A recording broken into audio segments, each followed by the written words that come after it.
Okay, so welcome to this another of our special ABNcast episodes filmed here in Hamburg at the Aircraft Interiors Expo. We've come to one of the bigger seat manufacturer stands. It's always great to come on these stands because you see the product and you can sit on it and actually feel it. So I'm joined by Ross Burns, who's the head of industrial design at Thompson Aero Seating. Ross, thanks for joining us on ABNcast No problem. and showing us your stand this week. So this particular seat we're sat on is one of the things you're exhibiting here for the first time. Yes. Talk us through this seat, why it's different, why it's new, and what you've done with it. Yes. So this is the Vantage XL Plus first, and this is basically on the A350, 787, and 777s. Yeah. So what the difference is basically, this is a much wider seat for the twin aisle platforms. Yeah. And what we've done this time.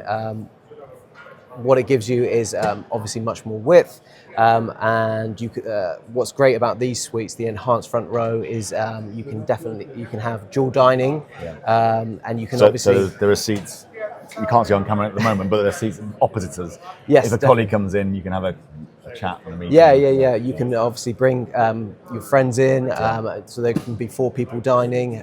And this suite has a 32-inch monitor, so obviously much larger. Some of the business class seats that we have in the rear. Yeah. And then what's nice about the suites that we have here, they have additional stowage at the front. You have one down on the right-hand side, Right. and I have one a forward-facing locker at the front.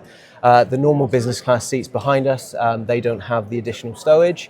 Yeah. So obviously, what's great about these business class, the first element of it is airlines can also kind of sell these additional revenue, basically. Right. Okay. So this configuration would be the first like a seats, premium, a premium revenue aspect for the first row one, basically. And then something else that we've done this year is add an extended screen that basically adds raised height in these, premium row one configurations, and that's a trend that we're finding in airlines at the moment. Additional height is a new asset. We went to the screen. It's this This element top, here. this top halo. Okay. Top halo. Yes. Yeah. Very popular at the moment to Why add is that? additional height for added privacy. It is, okay. Yeah.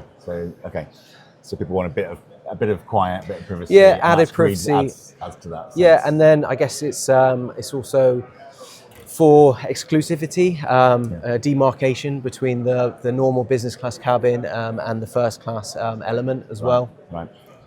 So is this currently flying? What stage are you at with getting this in the air? So we've just currently launched. Edelweiss have a version of this configuration, not necessarily with all the features that we're showing here, but a similar style up to this, the wider version of this. Okay.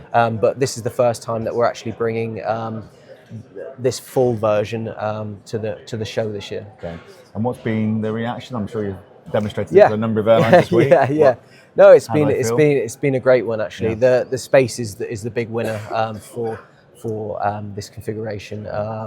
Everyone's kind of had a positive reaction to the I guess changes that we've incorporated into this suite. Yeah.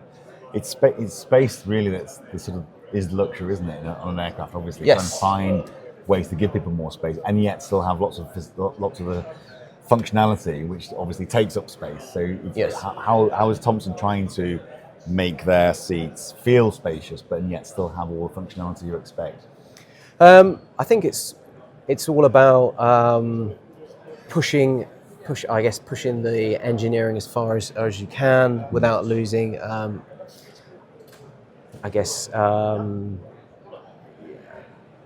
The technical aspects of what you need to do, to retain the functionality of the suite. You want to promote as much internal space as possible, but retain the features that make premium travel, as luxurious as possible. Yeah, and I suppose you're always looking. It comes down sometimes to just the materials you use. They're more lightweight. There's some innovations here this week with people, with companies innovating on materials so that they they are robust, they are obviously certified, but also they are lighter in weight. So Yeah, there's always room for improvement. I think there's always those engineering challenges, but then also the customer doesn't really see those. It's all about the premium nature. You pay a lot to sit in these seats, so you want to feel the tactile nature of these materials. And what we're trying to do here at Thompson is make them feel as residential. So bring a softness to the materials. That there's a lot of fabrics that we're bringing in.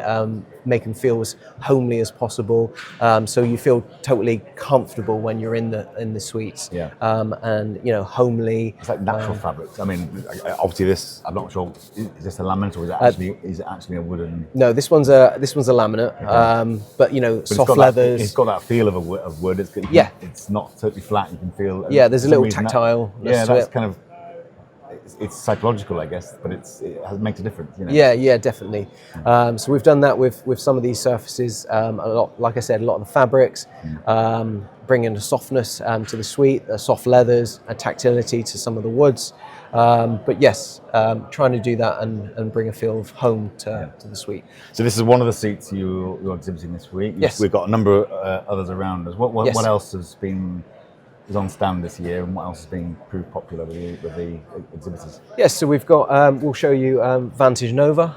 That's a new platform, an angled seat platform that we have just had a new launch customer with, Delta Airlines.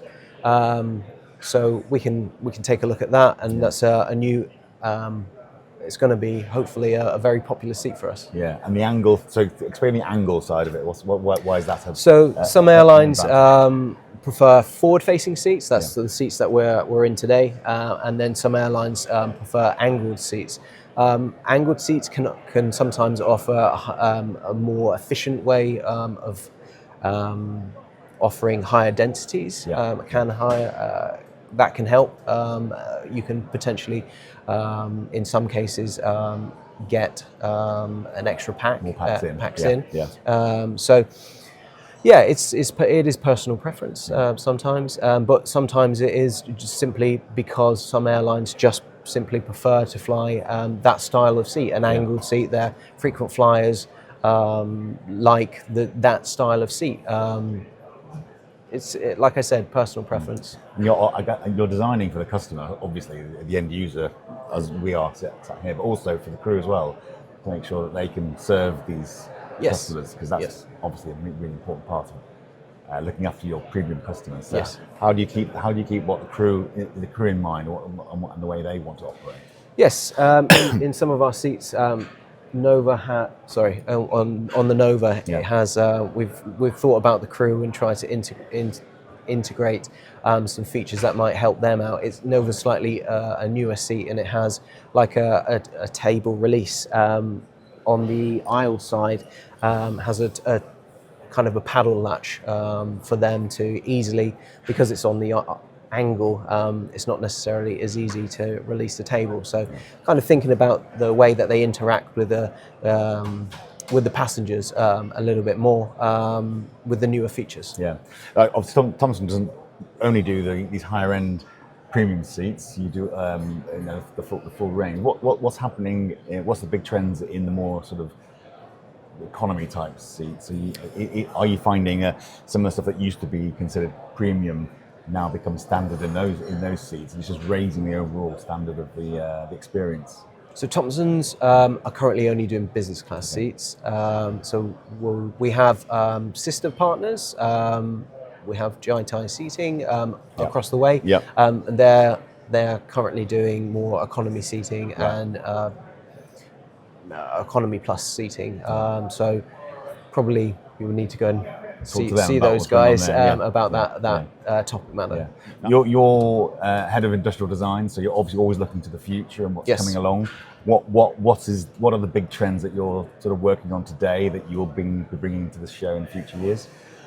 I think there's certain things that certain airlines are looking for.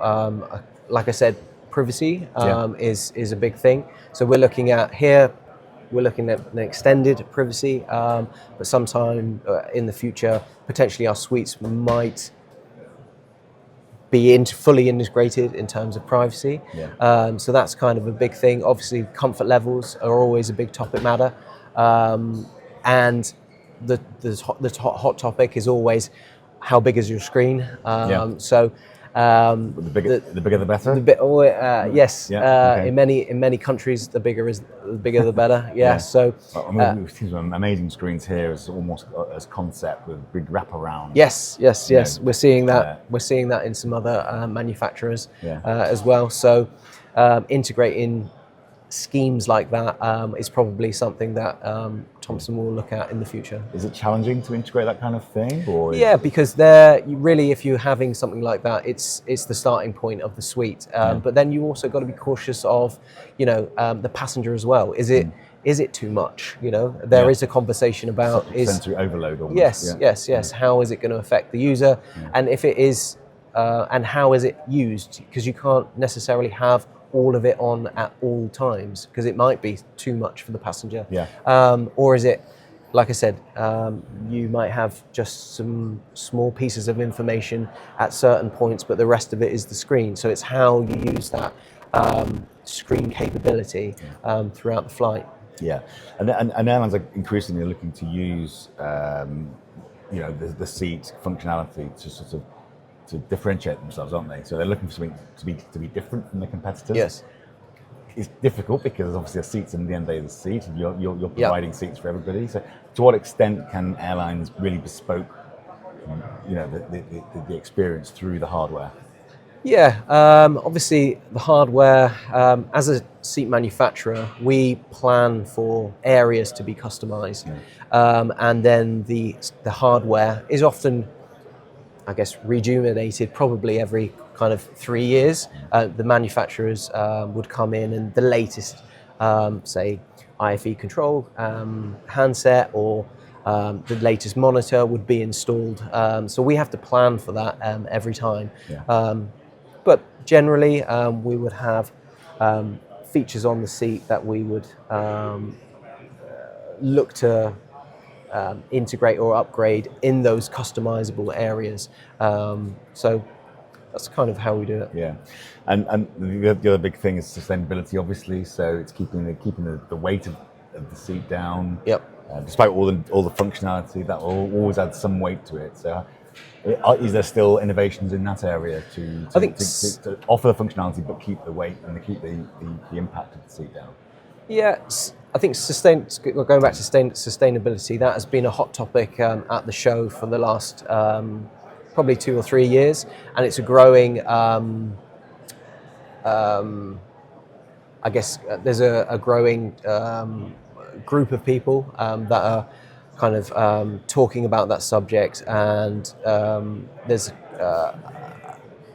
various manufacturers that are kind of rallying together, working together to kind of write the rule book around sustainability and how we integrate that into the airline industry, because at the minute there's kind of not a rule book around sustainability because it's such a fresh topic. And so we're working together to see how that pans out through the airlines, and recyclability and how end of life of materials all kind of works its way and flows through the new seat lines is definitely something that everyone is kind of hot on at the moment. I was going to mention about the end of life, because obviously it's nice to design something for use today, but it's got maybe 20 years life or whatever it's got, and the question is what happens at the end. So do you bake that into the design, do you? So at the end of life, the majority of what we see around us can be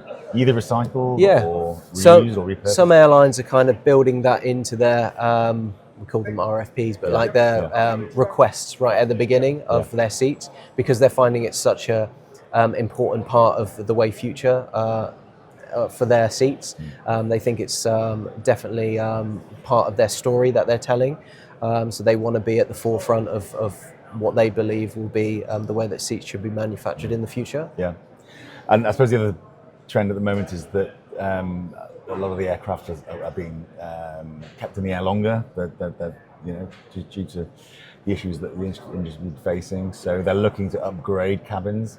do you design these seats with a view to it can be retrofitted quite easily, can be brought into an existing airframe, not as opposed to just coming along on the new aircraft? I think it's a bit of both, to be honest. It depends on the airline. We've seen some airlines recycle the same seats, and then we've seen some airlines completely just, I want new seats, I want new seats, I want new seats. But obviously with sustainability in mind, and it's a growing thing where they're like writing their new story, their new journey, but then other airlines are completely recycling and reusing elements of their same seat, and they're telling their story in a different way. So we are seeing kind of both sides of that story. So it's interesting. Look, Ross, thanks for talking to us today and showing us this seat. Like I said, there's others on stand, but I hope the show's been good for you this year. It's been busy, I think. I think it has, and thanks very much. We'll see you again at another show in the future, I'm sure. Thank you very much. Thank you. Cheers.